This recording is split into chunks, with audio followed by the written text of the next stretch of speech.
Assalamualaikum warahmatullahi wabarakatuh.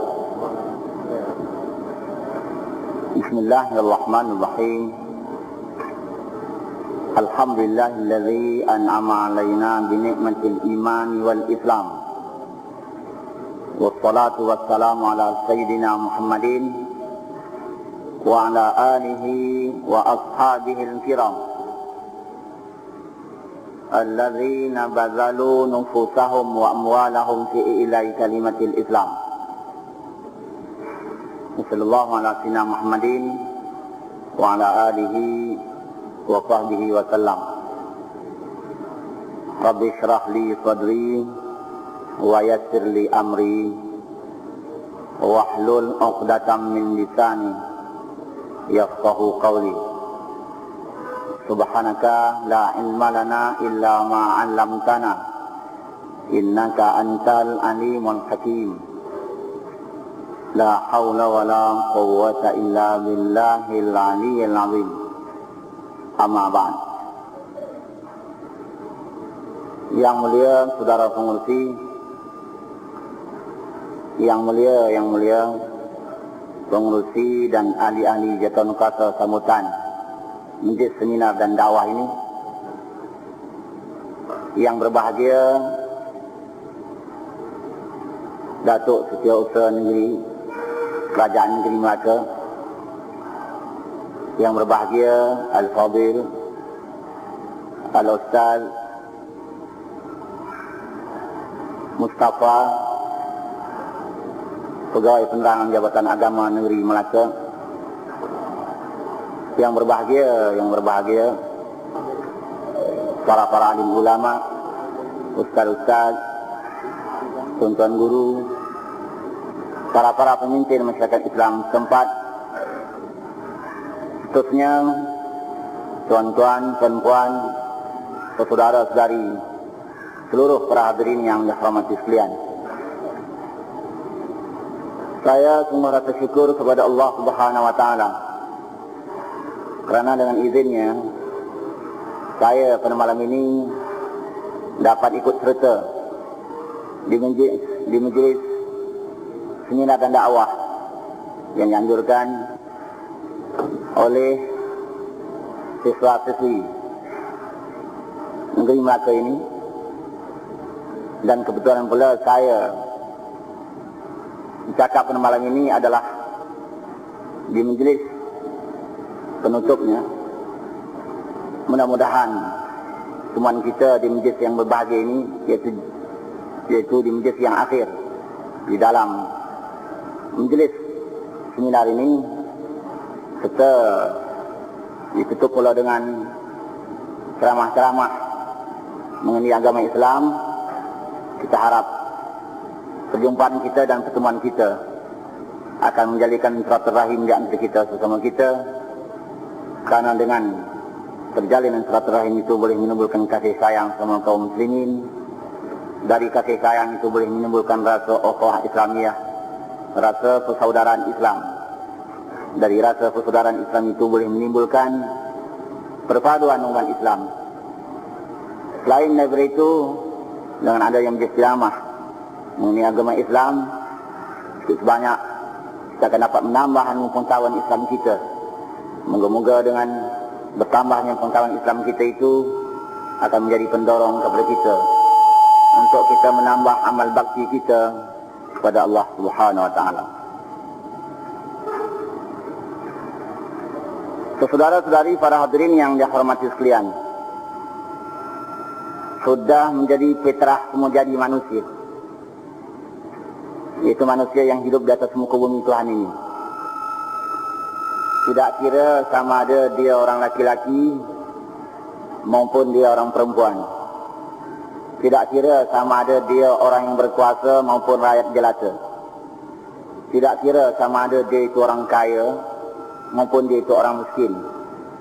Tidak kira sama ada dia itu orang pandai maupun orang jahil.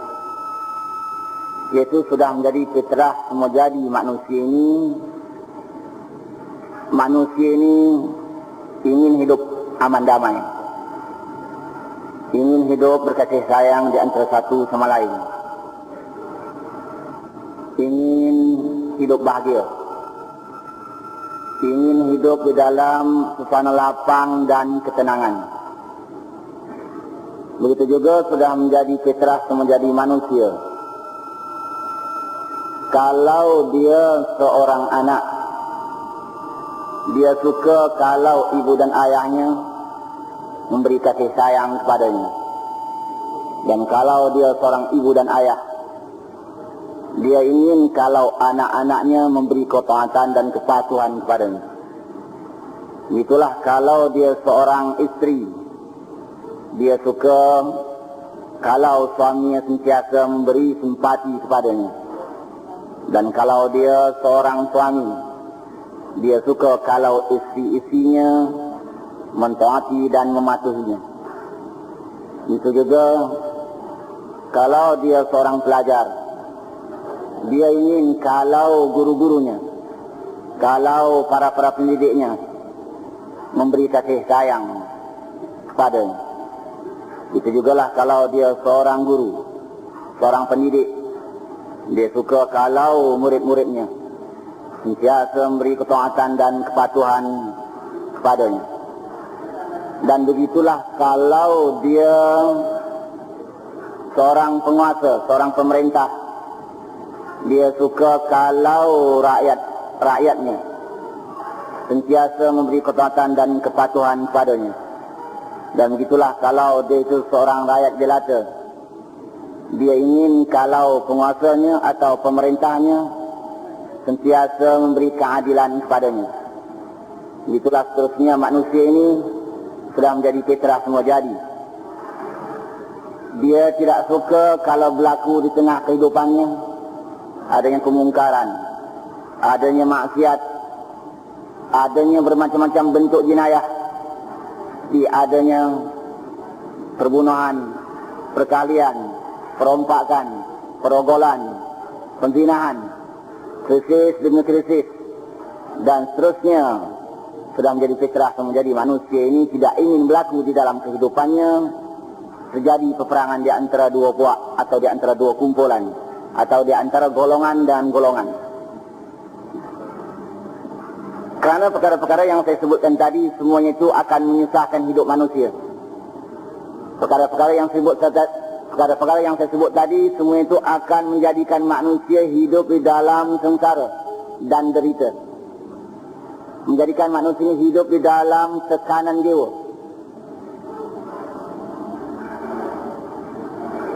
Jadi untuk nak mengelakkan perkara-perkara yang tidak disuka oleh manusia, nak mengelakkan perkara-perkara yang akan membawa manusia ini susah dan derita dalam kehidupannya, maka sebab itu kita lihat di dalam perkembangan sejarah hidup manusia daripada dulu sampai sekarang, tidak habis-habis datang ke tengah masyarakat manusia itu tokoh demi tokoh, pemimpin demi pemimpin, pendidik demi pendidik, filsuf demi filsuf.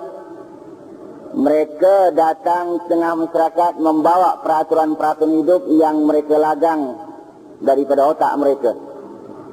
Mereka membuat peraturan untuk rumah tangga supaya rumah tangga bahagia.